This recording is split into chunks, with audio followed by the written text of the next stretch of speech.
চারিদিকে ছোট ছোট মেয়েরা ধর্ষিত হচ্ছে, খুন হচ্ছে, গুম হচ্ছে, এবং এটা নিয়ে সবাই দৃষ্টান্তমূলক শাস্তি চায়। কিন্তু আমার এই ছোট্ট অবুঝ মনে একটা প্রশ্ন জাগে, আপনি কি শাস্তি চান তাদেরকে জিজ্ঞেস করা হয়। কেন এই অপরাধগুলোর স্পেসিফিক কোন শাস্তি কি গত 50 বছর নির্ধারণ করা যায়নি? আর মানুষ এত উদ্বিগ্ন কেন? খুনি খুন করবে, রেপিস্ট রেপ করবে, ডাকাত ডাকাতি করবে, চোর চুরি করবে, ধরা পড়লে বিচার হবে। মানুষের এত আশঙ্কা কেন? মানুষ মানে রাস্তায় নেমে যেতে হচ্ছে কেন বিচারের জন্য? ওয়াই? এদেশে কি তাহলে বিচার হয় না এগুলো কখন? যদি এগুলোর বিচারকরা বিচার করেই থাকে তাহলে রাস্তায় নামতে হচ্ছে কেন? আর যদি কোনো অপরাধ সংগঠন হওয়ার পর রাস্তায় নেমে বিচার চাইতে হবে, তাহলে কাকে বসাইছে ওখানে? কারা আছে ওখানে? কেন একটা অপরাধ সংগঠিত হবে আমি রাস্তায় নামবো, মিছিল করবো, মিটিং করবো? আর এদেশের মানুষরা তো জালেম।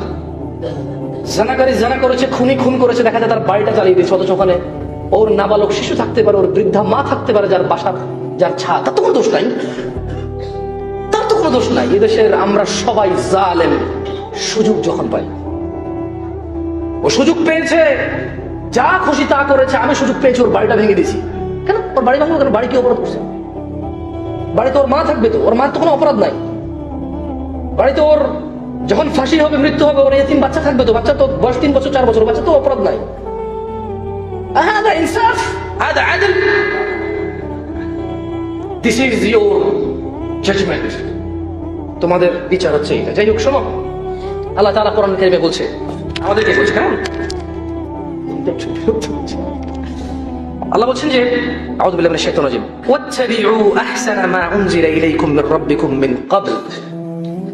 ক্বাবলি আন ইয়াতিয়াকুম আযাবু বাগতাতান ওয়া আনতুম লা তাশউরুন। তোমাদের প্রতিপালকের নিকট হতে তোমাদের প্রতি যা অবতীর্ণ হয়েছে, বলতে পারেন কি অবতীর্ণ হয়েছে? আল্লাহ থেকে কি অবতীর্ণ হয়েছে? আর কি? সুন্নাহ।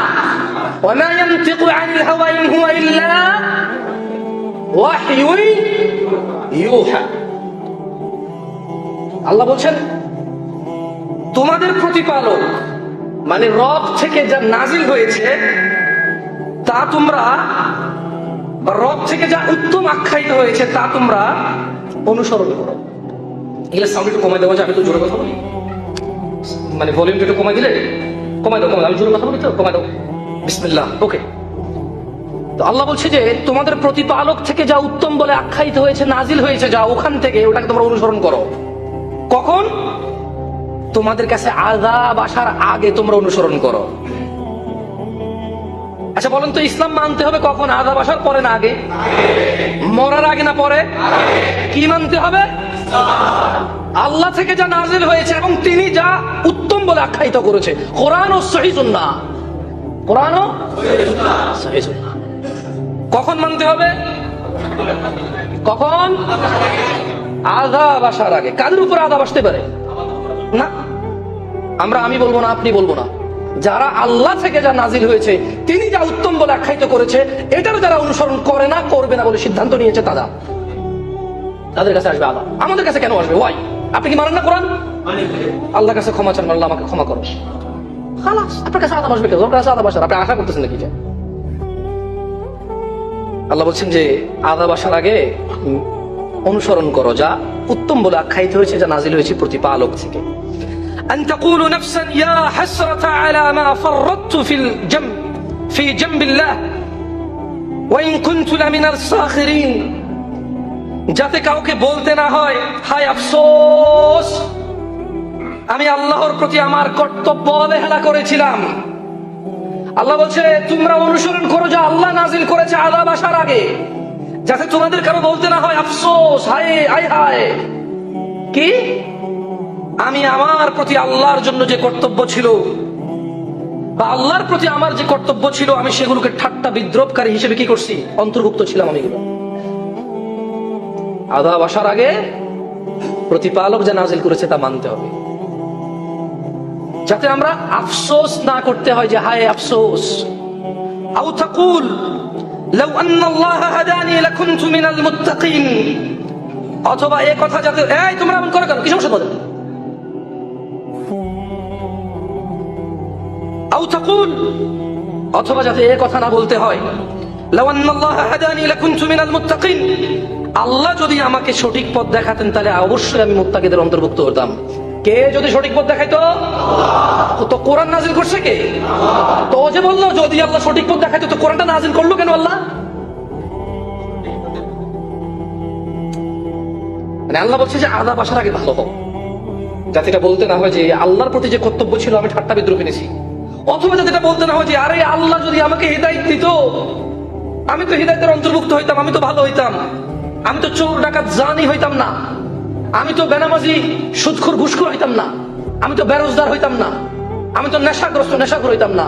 আল্লাহ যদি আমাকে হিদায়াত দিত, কে যদি হিদায়াত দিত? তো কোরআন কে নাজিল করেছে? নেশা ওখানে হারাম না হালাল? জুয়া ওখানে হারাম না হালাল? রোজা ভঙ্গ হারাম না হালাল? রেপ করা হারাম না হালাল? চুরি করা হারাম না হালাল? নামাজ ত্যাগ করা হারাম না হালাল? অন্যায় অবিচার জুলুম করা হারাম না হালাল? তো তাহলে ওটা বলবে, দেখছেন ও যে আল্লাহ যদি আমাকে হিদায়াত দিত আমি মুত্তাকি। আচ্ছা, তো তোমাকে তো আল্লাহ হিদায়াতের জন্য কোরআন নাজিল করেছে, যা যা করার কারণে তুমি বলতেছো আমি হিদায়াতের অন্তর্ভুক্ত ছিলাম না, যদি আল্লাহ হিদায়াত দিত আমি হইতাম। তো আল্লাহ তো তা নাজিল করে বলে দিয়েছে এটা এটা না, এটা করলে হিদায়াত নাই, এটা করলে হিদায়াত আছে। কোরআন তো এই জন্যই আসছে, রাসূলুল্লাহ সাল্লাল্লাহু আলাইহি সাল্লাম তো এই জন্যই আসছে। আল্লাহ কি বলেন ওয়া মা আতাকুমুর রাসূল ফাখুযু ওয়া মা নাহাকুম আনহু ফান্তাহু। তো আল্লাহ তো বলে দিয়েছে রাসূল যা দেয় নাও ওটা হিদায়াত, ওয়া মা নাহাকুম আনহু ফান্তাহু, যা উনি নিষেধ করে সেটা হচ্ছে কি গুমরাহি, যা তিনি নিষেধ করে ওটা ছেড়ে দাও, ওইটাই গুমরাহি। ওটা যদি তোমরা করা শুরু করো পথভ্রষ্ট হবা, তোমরা ছেড়ে দিতে হবে। তো আমরা কখন ভালো হব? নাইলে কি বলতে হতে পারে আমাদেরকে? আল্লাহর প্রতি যে কর্তব্য ছিল আমি বিদ্রুপকারী ছিলাম তার প্রতি, অথবা যদি আল্লাহ আমাকে হিদায়াত দিত তাহলে আমি কি হইতাম? মুত্তাকি হইতাম। কি হইতাম? মুত্তাকি হইতাম। যাই হোক, আমি শুরুতে দুইটা কথা বলেছি, আপনারা কিছু মনে করিয়েন না, আপনাদের আবার মনে করার অভ্যাস বেশি, কিছু করার নাই। আমি নিজেও অনেক ভয় থাকি আপনাদের সাথে কথা বলার সময়, কোন টাইটেল কি দিয়ে আপলোড করেন, দেখা যায় দিন দুনিয়া সবই। কেন মাইশার আগে, সরি ওর নাম কি, আসিয়ার আগে মাইশার কথা শোনেন না আপনারা? 8 মাস আগের ঘটনা। ফাহিমার কথা শোনেন নাই? 8 মাস আগে ওই যে দুধ, মানে আইসক্রিম বানানোর জন্য দুধ রেডি করছে, তো মাত্র 3 বছরের বাচ্চা, মাত্র 3 বছরের বাচ্চা, তো ধুলাবালি ফেলতেছিল, খেলার ছলে ধুল পড়ছে ওই আইসক্রিম বানানোর দুধের মধ্যে, ওকে মেরে ওর আঁত পর্যন্ত, ওর মানে পশ্চাৎ দেশ দিয়ে ওর আঁত পর্যন্ত বের হয়ে গেছে। আমরা কি জানি ওই খুনের কি হয়েছে? মাইশার খুনের কি হয়েছিল আসলে আমরা কি জানি? ওর কি বিচার হয়েছিল? আসিয়ার বিচার চাচ্ছি, আমি বিচারের বিপক্ষে না। What about those girls গত 10 বছরে যাদের 8 বছর 9 বছর আগে নিচে দিতেছে? আরে গতকালকে তো এটিএন বাংলা বলছে এই যে শেওড়াপাড়া রামপুরায় বাবা নিজের মেয়েকে ধর্ষণ করেছে। হ্যাঁ, মসজিদের ভিতরেই আমরা এনাফ না? আমি কি বলতেছি ফিতনা ফাসাদ করতে? This is you brother, this is me. লোকের বউ মারা গেছে 1 মাস আগে, বউ মারা 3 দিনের মাথায় সে তার 14 বছরের মেয়ের সাথে অশ্লীলতা করে, লিপ্ত হয়। And then ATN Bangla news, and then সেটা কন্টিনিউ করতে থাকে জোর জবরদস্তি। তার যেহেতু বস্তিতে থাকে, প্রতিবেশী কেউ একজন দেখতেছে রাত 9টা 10টার দিকে লাইট জ্বলতেছে, খচখচ আওয়াজ শুনতেছে, সে টিনের ফাঁকি দিয়ে তাকায় দেখে যে ওই বাবা অসৎ কর্মে লিপ্ত হওয়ার জন্য ফার্মেসি থেকে নিয়ে আসা কোনো কিছু বের করছে। আপনারা যেটাকে সন্তান প্রতিরোধক কি যেন বলেন, ওরকম কিছু আর কি, হ্যাঁ, নাম বলতে পারতেছি না, লজ্জায়। তখন তার মনে একটা সন্দেহ জাগে যে তার স্ত্রী মারা গেলে 1 মাস আগে সেটা বের করবে কেন? তো সে পেশাব করে চলে যায়, চলে গিয়ে এরপর তার ওয়াইফকে নিয়ে আবার আসে, বা সে এসে আবার দেখে যে তার বাবা, মানে মেয়ের বাবা মেয়ের সাথে অনৈতিক কাজে লিপ্ত হচ্ছে। এন্ড দেন সে তার ওয়াইফকে এবং তার ম্যানেজারকে ডেকে নিয়ে আসে, গ্রামবাসীকে ডেকে নিয়ে আসে। ওর বাবা প্রথমে অস্বীকার, যাওয়ার পরে তারা ফার্মেসি থেকে যা নিয়ে আসছে তা খুঁজে বের করে দেখে যেটা বলে যে এটা কেন এখানে। সে বলে যে যা হয়ে গেছে, ভুলে গেছে, আমি আর করবো না। এর বিচার কি বলতে পারেন? আরে ইসলাম তো বলে আসছেন না বিশ্বন, দাঁতের বদলে দাঁত, والعذن بالعذن والعين بالعين, চোখের বদলে চোখ, হত্যার বদলে হত্যা, নাকের বদলে নাক, দাঁতের বদলে দাঁত। আপনি বলছেন যে অমানবিক, অমানবিক। ও ঘুষি দিয়ে দাঁত ভেঙে গেছে, এখন এই দাঁতটা কেমনে ভাঙবো? ও ছুরি দিয়ে কোথায় চোখ বের করে ফেলছে, এখন এই লোকটা জেনে শুনে কেমনে চোখটা বের করবো? আরে ভাই, what's wrong with you? সে একজনের চোখ বের করছে, তার চোখ বের করলে what's wrong with you ভাই? এটা তার কাছে কোনো, দেখেন আপনার কাছে না খুব খারাপ লাগে, কিন্তু যে লোকটা একজনের চোখ বের করে ফেলছে, ইটস ইজি ফর হিম ভাই। অমানবিক হয়তো যদি একজনের চোখ না বের করতে পারে, তাহলে এরকম কারো চোখ বের করলে অমানবিক। কিন্তু সে তো একজনের চোখ বের করে ফেলছে, সে তো একজনের দাঁত ভেঙে ফেলছে, তার দাঁত ভাঙলে অমানবিক কেন হবে? তার কাছে তো দাঁত ভাঙা ইজি, সো এই ইজি কাজটা তো তার সাথে হবে। সে একজন লোককে হত্যা করছে, এখন তাকে হত্যা করলো, অসুবিধা কোথায়? হত্যা করা তার কাছে সহজ, হত্যা হয়ে যাওয়া তার জন্য কঠিন কেন হবে? এটা অমানবিক কোথায়? আমি এটাই বুঝি না। আমি আপনারা ধরে পিড়াই দিলাম, আমার কাছে এটা সহজ। এখন আপনারা তো মানে দেশের আইন ধরে আমাকে পিড়াই দিলেন, পুলিশ আদালত ধরে আমার পিড়াই দিল, তো এটা কঠিন কেন হবে আমার জন্য? এটা তো easy for me, right? Because I am used to B with that. সেটা আমার কথা বুঝতে হয়তো ইউজড টু বি, লাইক আমি দা দিয়ে কুপ দিয়ে দিচ্ছি, একজন হাত কেটে ফেলছে। এখন গভর্নমেন্ট আসবে, হুকুমা আসবে, সরকার আসবে, ল হবে, বিচার হবে, হাত কাটে ফেলা হবে প্রকাশ্যে, অথবা যেভাবে পারে সরকারে করবে। অমানবিক কেন হবে? হাত কাটা তো আমার কাছে ইজি, বা ওর কাছে তো ইজি। আল্লাহ আমাদেরকে বিষয় তৌফিক দান করুন। নাহলে এরকম বলবেন যে দৃষ্টান্তমূলক শাস্তি চাই। তা কি দৃষ্টান্তমূলক শাস্তি? 8 বছরের মেয়েকে ধর্ষণ করছে, দৃষ্টান্তমূলক শাস্তি কি? মানে কি শাস্তি কি দৃষ্টান্তমূলক বলতে চান আপনি? ফাঁসি? ফাঁসি কিছু দৃষ্টান্তমূলক শাস্তি? প্রথম কথা, অবিবাহিত। অবিবাহিত হলে ফাঁসি ঠিক আছে, বুঝছি, অবৈধ ফাঁসি ওকে। অবিবাহিত, বিবাহিত পুরুষ জানা করেছে, জানা। আমি ফতোয়া দেই না জন্য দিলাম না, বড় আলেম থেকে জেনে নিয়ে নেন। ওটুক গেড়ে ওরা পাথর মারতে হবে, ওটা জেনে নিয়ে বড় আলেম থেকে। এইটা হচ্ছে দৃষ্টান্তমূলক শাস্তি। ফাঁসি দিলে কিসের দৃষ্টান্তমূলক শাস্তি? ও বিবাহিত জানাকারী, ওর ফাঁসিতে কিসের দৃষ্টান্তমূলক শাস্তি? এটা কিসের দৃষ্টান্ত? যদি এরকম দৃষ্টান্ত হইতো তাহলে এদেশে কি ফাঁসি কম হয়েছে? এদেশে আপনি কি মনে করেন ফাঁসি কম হয়েছে? তো কে ভয় পায়? এই গত সরকারে কতগুলো মানুষ রাজনীতি করার জন্য ফাঁসি দিয়েছে না? তো গত সরকার নিজে তো অবৈধ কাজে লিপ্ত ছিল, এই সরকারে সবাই ফাঁসি দিতে চাইতেছে না। এখন বলতেছে না শেখ হাসিনাকে খবর দিয়ে এরা ফাঁসি দিতে হবে, বহুত মানুষ মরছে। তো এখন এও দোষ ভালো হবে না, এরপরে যেটা আসবে ওইটাও অন্যায় করবে, জানে যে ফাঁসি হবে তারপরে তো অন্যায় করবে না। তো এগুলো কিসের দৃষ্টান্তমূলক শাস্তি? এমন কিছু করতে হবে যেটা কোরআন ও সুন্নাহ বলেছে, যেটা দৃষ্টান্ত হয়ে থাকবে যে শাস্তিও হয়েছে, ইবাদতও হয়েছে। শাস্তিও হয়েছে, বলেন তো, দাঁতের বদলে দাঁত ভাঙলে 2টা কাজ হয়, কয়টা কাজ হয়? শাস্তি হয়, আবার ইবাদত হয়। কারণ দাঁতের বদলে দাঁত ভাঙতে কে বলছে? চোখের বদলে চোখ কে বলছে? তাহলে 2টা জিনিস হয়, 1 শাস্তি হয়, 2 ইবাদত হয়। কারণ আল্লাহ যে শাস্তি দিয়েছে সেই শাস্তি সেই করেছে। আর শোনেন, বললে তো আপনারা খেপে যাবেন, যারা আল্লাহর হুকুম মানে না তারা কাফের। মানে বিচার ফয়সালা যারা আল্লাহর হুকুম বাদ দিয়ে অন্য কারো হুকুম করে, কোরআনে আছে এগুলা। বড় আলেম থেকে ফতোয়া নিয়ে নেন, আমি ফতোয়া দিব না, কেমন? আমি রমাদান নিয়ে কথা বলে ইনশাআল্লাহ আমার বক্তব্য শেষের দিকে চলে যাব। দিনী ভাইরা, আপনি যদি আরো 200 বছর বাঁচেন, 200 বছর যদি রমাদান পান, 200 বছর যদি রমাদান নিয়ে লেকচার শোনেন, হাদিস বদলানো যাবে না এগুলাই। 200 বছর থেকে লেকচার শোনার পরেও আপনার ফজিলত বদলানো যাবে না, ফজিলত এগুলাই। যেই কথা বলবে রমাদান নিয়ে, সে বলবে যে عن ابي هريره رضي الله عنه قال قال رسول الله صلى الله عليه وسلم, আবু হুরায়রা রাদিয়াল্লাহু আনহু থেকে বর্ণিত, তিনি বলেন রাসূল সাল্লাল্লাহু আলাইহি ওয়াসাল্লাম বলেছেন, اذا كان اول ليله من شهر رمضان صفدت الشياطين ومرضت الجن, রমাদান মাসের প্রথম রাতেই শয়তান ও দুষ্ট জিনদেরকে শৃঙ্খলাবদ্ধ করা হয়। রমাদানের কোন রাত থেকে শয়তান আর দুষ্ট জিনকে শৃঙ্খলাবদ্ধ করা হয়? কোন রাত থেকে? আজকে যে শেভ করে মসজিদে আসছেন, কোন শয়তানে করাইছে এটা?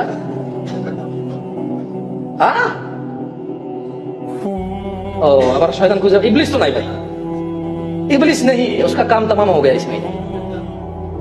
মিনাল জিন্নাতি নাস, শয়তান কয় রকম? সারা জীবন ইবলিসের গেলেছি ভাই, আফসোস। ইবলিসের মতো একটা মানে জিনের মধ্যে ইবলিস আছে, আমরা চিনি। মানুষের মধ্যে যদি একটা নাম থাকতো কারো, তাহলে আমরা বুঝে হ্যাঁ ওইটা জিনের মধ্যে হচ্ছে ইবলিস, ওদের নেতা। মানুষের মধ্যে এই হচ্ছে আমাদের শয়তান, মানে মানুষ শয়তান নেতা হচ্ছে। তাইলে মনে হয় আপনারা বুঝতে পারতেন, যেমন এদেশে পর্দা হচ্ছে মহিলার ওয়াজ, ঠিক তেমনি শয়তান হচ্ছে ইবলিস। শয়তান হচ্ছে কে? কিন্তু পর্দা যে পুরুষেরও আছে, শয়তান যে মানুষের মধ্যেও আছে, এই দুইটা জিনিসই আমরা অনুভব করি না। রমাদানের কোন রাত থেকে শয়তানকে শৃঙ্খলাবদ্ধ করা হয়? তাই যারা মাগরিবের সালাতটা পড়েন নাই বা পড়ছেন, ইফতারটা করে সিগারেট খান, কোন শয়তানে খাওয়াইছে? হ্যাঁ,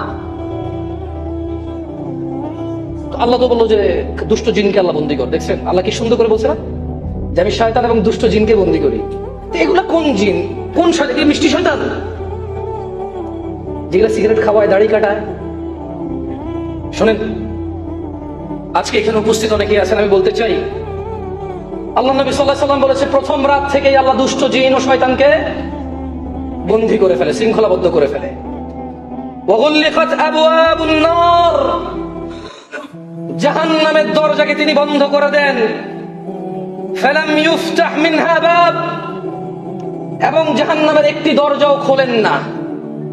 হোসেনপুরের মানুষ, কিসের জন্য এখনো আল্লাহ থেকে তোমরা দূরে আছো? শয়তান, দুষ্ট জিন তাকে আল্লাহ বন্দী করে রেখেছে, শৃঙ্খলাবদ্ধ করে রেখেছে।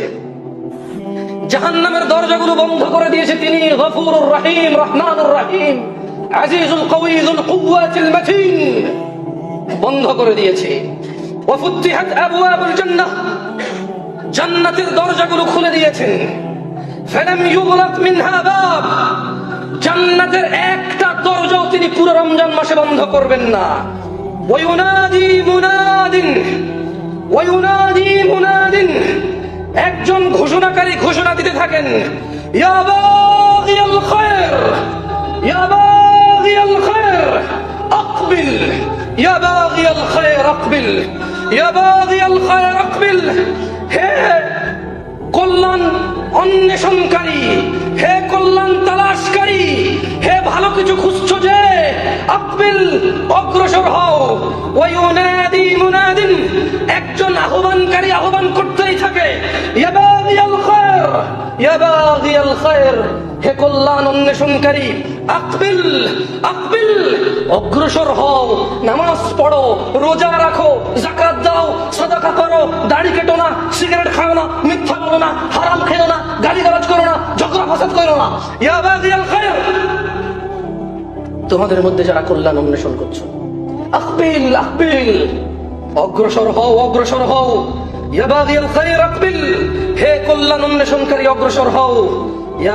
ইয়া বাগিয়াল খায়র, অগ্রসর হও কল্যাণের দিকে, কল্যাণ অন্বেষণকারীরা।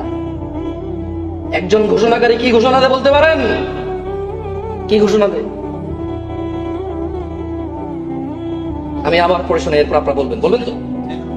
ওয়া ইউনাদি মুনাদিন, একজন ঘোষণাকারী আহ্বান করে বা ঘোষণা দিতে থাকে।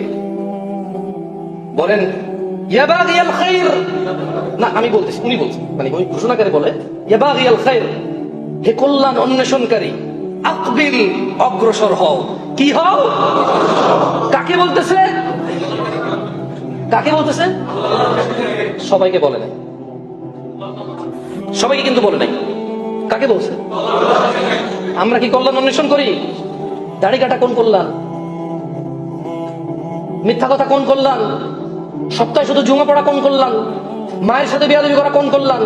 ওই মহিলা সারাদিন কাজ করে যে নোংরা কাপড় চোপড় আছে ওইটা পরে তার স্বামীর সামনে যাইতে কোন কল্যাণ আছে? একটু পয় পরিষ্কার হয় না? গা গোসল ধরে কিছু বললে বলে যে তোর হলো আমি এগুলো তো বাসি না, কিতাই গোসল করবি, কিতা খাওয়া। আমরা বুঝি নেওয়ার কথা, এমনি তো কথা কোন বলো না আমরা। এখানে কি কল্যাণ আছে? মহিলা আমাকে কোথাও বেড়াইতে যাবে, আরে বাপরে বাপ, ধার করে হলো কাপড় চোপড় নিয়ে আসবে।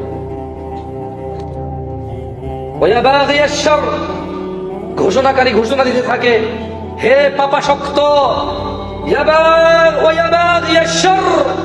হে পাপা শক্ত, হে যারা পাপ করতে ইচ্ছে করো, হে তোমরা যারা গুনাহতে লিপ্ত আছো, হে তোমরা যারা অন্যায়কে পছন্দ করে ফেলেছো, হে তোমরা যাদের অন্যায় রক্তে রক্তে মিশে গেছে, হে পাপা শক্ত, আকসির, বিরত হও, হে পাপা শক্ত, বিরত হও। তাহলে প্রথম কথা হলো শয়তানকে বন্দী করা হয় কোন রাতে? কিসের দরজা বন্ধ করা হয়? কিসের দরজা খোলা হয়? একজন ঘোষণাকারী কি ঘোষণা দেয়? আর কি ঘোষণা দেয়? ভাবছে কি বলবো, মুখস্থ হয়ে গেছে হাদিসটা, মুখস্থ হয়ে গেছে হাদিসটা। আবার দেখেন, আবু হুরায়রা রাদিয়াল্লাহু আনহু থেকে বর্ণিত, তিনি বলেন আল্লাহ নবী সাল্লাল্লাহু আলাইহি ওয়াসাল্লাম বলেছে, রমজানের প্রথম রাত থেকেই শয়তান ও দুষ্ট জিনকে শৃঙ্খলাবদ্ধ করা হয়। জাহান্নামের সবগুলো দরজা বন্ধ করা হয়, একটাও খোলা হয় না। জান্নাতের সবগুলো দরজা খোলা হয়, একটাও বন্ধ করা হয় না। একজন ঘোষণাকারী ঘোষণা দেয়, হে তোমরা যারা কল্যাণ কামনা করো অগ্রসর হও। ওই ঘোষণাকারী ঘোষণা দেয়, হে তোমরা যারা পাপাসক্ত আছো বিরত হও। সুবহানাল্লাহ। ওয়ালিল্লাহি উতাকাউ মিনান নার। আর বহু লোককে আল্লাহ তাআলার পক্ষ হতে রমাদান মাসে মুক্ত করে দেওয়া। ওয়াযালিকা কুল্লুল লাইলা। আর এটা প্রত্যেক রাতে হয়।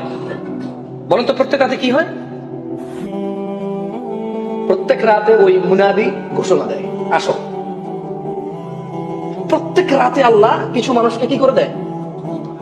মুক্ত করে দেয়। কি করে দেয়? কোথা থেকে মুক্ত করে বলতে পারেন? জাহান্নামে কি আছে বলতে পারেন? কি শাস্তি? হ্যাঁ, ওকে কিছু বলি তাই শোনেন। জাহান্নামে ফুটন্ত পানি খাবে। কি এমনি খাবে না, কাঁটাযুক্ত, আল্লাহ কাঁটাযুক্ত গাছ খাওয়াবে। কেমন? ওটা গলায় আটকিবে। এটা কি আটকিবে? এখন সেটা ভিতরে নিতে পারবে না, বাহিরে করতে পারবে না। এরপর সে পানি চাই, তাকে ফুটন্ত পানি দেওয়া হবে। রক্ত ফুটন্ত পানি খেলে তার এই কাঁটা আর পেটের আঁত উজলি যা আছে সব সরে যাবে। এত গরম পানি দেওয়া হবে জাহান্নামে। জাহান্নামে বুঝতে পারছেন কি দিবে? জাহান্নামীদের রক্ত পুষ দেবে। জাহান্নামের সর্বনিম্ন যাকে শাস্তি দেওয়া হবে, কয়লা তার পায়ের নিচে দিলে মাথার এই মস্তিষ্ক টকবক টকবক টকবক করে উতরাবে। এর নিচে আর কারো শাস্তি নেই জাহান্নামের। ঘোষণাকারী কি ঘোষণা দেয়? হে পাপাসক্ত বিরত, হে কল্যাণ অন্বেষণকারী। আল্লাহ তাআলা আমাদেরকে তৌফিক দান করুন। আমি আগেই বলেছি, রমাদানে আপনি 200 বছর পেলে, 200 খুতবা পেলেও এগুলোই আপনি শুনতে হবে। এই কল্যাণকর কথাগুলো আপনি শুনবেন যে জাহান্নাম বন্ধ হয়, জান্নাত খোলে, শয়তানকে আল্লাহ শৃঙ্খলাবদ্ধ করে, জান্নাতের দরজা বন্ধ হয় না, আল্লাহ প্রতি রাতে মানুষকে ক্ষমা করে। এগুলোই মানতে হবে ভাই। সত্যি কথা বলেন তো, আপনি এগুলো আগে শুনেছেন নাকি শুনেন নাই? দেখছেন? আমার পক্ষে কি নতুন করে বলা সম্ভব? আর বললে কি সঠিক হবে? নতুন কথা বললে কি সঠিক হবে? আল্লাহ আমাদেরকে বুঝার তৌফিক দান করুন।